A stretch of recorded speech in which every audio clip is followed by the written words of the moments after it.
मूर्ख बंदा तुझ में भी कई दोष निकाल दिखाता है, होनी का जब थप्पड़ पड़ता होश ठिकाने आता है। आज इंसान इतना निम्नता की ओर बढ़ता चला जा रहा है कि भगवान पे भी उंगली उठाने में उसे कोई हिचक नहीं आती, उसे कोई शर्म नहीं आती, उसे कोई फीलनेस ऐसी नहीं आती कि आखिर मैं बात किसकी कर रहा हूँ, आखिर मैं उंगली किसकी उठा रहा हूँ। आओ संत महात्माओं, किस कारण से? क्योंकि यदि मन की चाहत ना होती हो पूरी, उसमें भी कोई राज होगा जरूरी। यदि हमारी मन माफिक कोई चीज़ें पूरी नहीं होती, हमारी 5 ख्वाहिशें हैं और 5 ख्वाहिशों में से हमारी यदि 2 पूरी होगी, 3 ना हुई, तब भी हम उंगली उठाना शुरू कर देते हैं। तब भी हम कहना शुरू कर देते हैं, मैं तो बहुत पाठ करता हूँ, मैं तो बहुत रामायण पढ़ता हूँ, मैं तो बहुत पूजा करता हूँ, मैं तो बहुत नियम करता हूँ, लेकिन मेरी जॉब नहीं लगी, मेरी ये नौकरी नहीं लगी, मुझे इतना समय हो गया, मुझे कारोबार में सफलता नहीं मिली, इत्यादि हम दोष ईश्वर को देना शुरू कर देते हैं, जबकि ईश्वर का कोई दोष नहीं है। दोष है तो कहीं ना कहीं हमारे अपने कर्मों का ऐसा दोष है, और यदि दोष ना भी है तो वो जो कार्य हमारा पूरा नहीं, वो हमारे लिए हितकर नहीं, इसलिए वो हमारी मुराद पूरी नहीं हुई। दास आज एक ऐसा प्रमाण देगा। एक महात्मा, उदाहरण के लिए एक ब्रांच प्रमुख, जैसे कि रामपुर से बरेली के लिए, ये लगभग 15-20 साल पुरानी घटना, चले जैसे बस अड्डे से चले तो उस बस में चढ़ने जा रहे थे तो एक सेवा दल की बहन वहाँ पे आ गई। उनसे कहा, महात्मा जी रुक जाइए, महात्मा जी रुक जाइए, कृपा करके रुक जाइए, मेरी बात को सुन लीजिए। महात्मा जी सहनशील व्यक्ति, पता ना बहन को क्या हुआ, दूसरी गाड़ी में चला जाऊंगा। बहन की बात को सुना, बहन ने कोई चर्चा की प्रभु परमात्मा के बारे में, कोई अरदास रखी, कुल मिलाकर के 10-15 मिनट हो गए, वो बस चली गई। और जब दूसरी बस आई तो महात्मा जी ने वो बस पकड़ी और फिर आप चल दिए, रवानगी चल दिए। आप जैसे ही आप 15-20 किलोमीटर चले होंगे तो कहते हैं सिलेंडर के कारण हुआ हो या अन्य कारण से उस गाड़ी में ब्लास्ट हो गया जो पहले वाली गाड़ी थी। अब महात्मा जी ने जैसे ही गाड़ी करीब से होकर निकली, अरे ये तो वही गाड़ी है।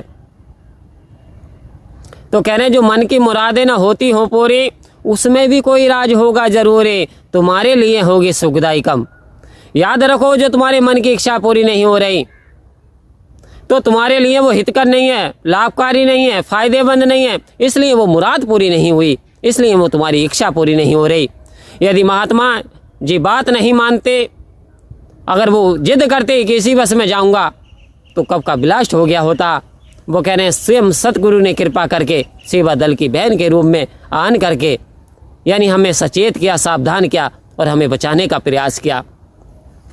एक नादान बच्चा होता है, बच्चा खेलते खेलते माँ खाना बना रही हैं, जाड़े का समय चल रहा है, चूल्हा जल रहा है, रोटियां बन रही हैं, बच्चे को दूर बैठा दिया, लेकिन बच्चा आ रहा है धीरे धीरे और उस रोटी को गर्म पकड़ना चाहता है, उस आग को पकड़ना चाहता है।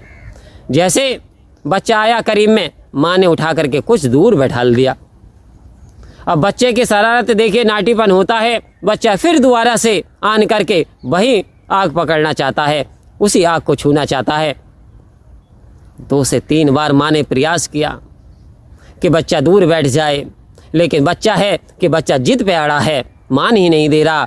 तो बच्चे ने गुस्से में आन करके एक थप्पड़ रख दिया बच्चे के और दूर बैठा दिया। अब बच्चा रोना शुरू कर दिया। बच्चा कह रहा है कैसी मेरी माँ है, सोचने लगा कि मेरी यानी इच्छा पूरी नहीं कर पा रही। तो आओ संत महात्मा सोचिए, कल्पना कीजिए, यदि वो बच्चा उस आग को छू लेगा तो उसका हाथ जल जाएगा। ये माँ अच्छे तरीके से जानती है। ये सात संगत रूपी माँ, ये सतगुरु माँ, ये पार ब्रह्म परमात्मा निराकार शक्ति, ये ब्रह्म शक्ति आपके बारे में सब कुछ जानते हैं। यदि आपकी वो इच्छा पूरी हो गई, हो सकता है आपके लिए बड़ी दुखदाई हो, वो आपसे सहन ना हो, इसलिए वो आपकी इच्छा पूरी नहीं हो पा रही। सो कहा कि जैसी करनी करेगा कोई वैसा ही फल पाएगा, सच्चा है दरबार साहिब का जो बीज सुख खाएगा। जो व्यक्ति कहते हैं ना सत्य के मार्ग पर चलने से कुछ नहीं होता, ये नकारात्मकता अपने दिमाग से निकाल दीजिए। सत्य के मार्ग पर चलने से नहीं होता तो मीराबाई का इतिहास नहीं बनता। सत्य मार्ग पर चलने से कुछ नहीं होता तो हनुमान जी के मंदिर भगवान श्री राम से ज़्यादा नहीं होते।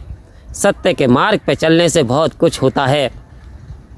सत्य के मार्ग पर चलने से वो आपको धन मिल जाता है, वो धन मिल जाता है जो कि संसारिक धन उसके सामने फीका है। ये होता है सब सत्य के मार्ग पर चलने से। सत्य के मार्ग पर चलने से ऐसा कार्य सिद्ध हो जाता है जो आपकी आत्मा ने दुख तकलीफ सही 83,99,999 योनियाँ इस शरीर ने, इस आत्मा ने भोगती हैं। हिंदू धर्मशास्त्रों के अनुसार, पुराणों के अनुसार चलें तो 83 लाख योनियों भोगने के उपरांत 84वीं लाखवीं की बारी ये मनुष्य का जन्म मिला। तभी तो कहा हीरा जन्म जो तुझको मिला है ये लुटाने के काबिल नहीं है, तेरा हर श्वास अनमोल मोती जो गंवाने के काबिल नहीं है। कह रहे एक एक सांस की कीमत होती है, इसे कौड़ियों के भाव मत लुटाओ। अभी जाग जाओ, अभी जागने का समय है, क्योंकि अभी वर्तमान है। कुछ लोग भूतकाल को याद करके रोते हैं, कुछ लोग व्यर्थ की चिंता में भविष्य की याद में अपना वर्तमान निकाल देते हैं। सतगुरु तो इस ओर इशारा दे रहे हैं, ना तो भूत हाथ आया ना भविष्य हाथ आया, लेकिन वर्तमान तो तेरे हाथ में। वर्तमान को तो तू जी, आहा जिंदगी करके जी ले या बाहा जिंदगी करके जी ले, ये सब तेरे हाथ में है। क्योंकि ये जो कर्म तेरे हाथ में है, किसी का अच्छा काम कर ले, किसी की आंख में आंसू दे ले, ये तेरे अपने हाथ में है। किसी की आंख से आंसू पूछ ले, ये तेरे अपने हाथ में है। क्योंकि खुशियों में तो हर कोई होता है शामिल, अरे किसी के दर्द में शामिल हो तो कोई बात बने। किसी चलते को गिराना बहुत आसान है, लेकिन किसी गिरते को उठाएं तो कोई बात बने। आओ संत महात्माओं, कहा कि दगा किसी का सगा नहीं, ना मानो तो कर देखो। जिन लोगों ने दगा करे आज जा कर के उनके घर उजड़ देखो। सतगुरु कह रहे हैं हमें निगेटिविटी में नहीं जाना, हमें किसी के दोषों को नहीं देखना, हमें किसी को यानी प्रहार नहीं करना, ना तो वाणी का करना है, ना हमें शरीर से कष्ट देना है। हमें तो प्यार बांटना है, हमें तो सतगुरु के पैगाम को जन जन तक पहुंचाना है, हमें तो सहनशीलता को अपनाना है, हमें तो सतगुरु के वचनों पे चलते चले जाना है। और एक दिन आप पाएंगे आपकी मंजिल आपको मिल चुकी है, यानी सतगुरु की कृपा आप पे बरस चुकी है। क्यों? क्योंकि आपने सत्य का पालन किया। परम प्यार से बोलिए धन्यवाद जी।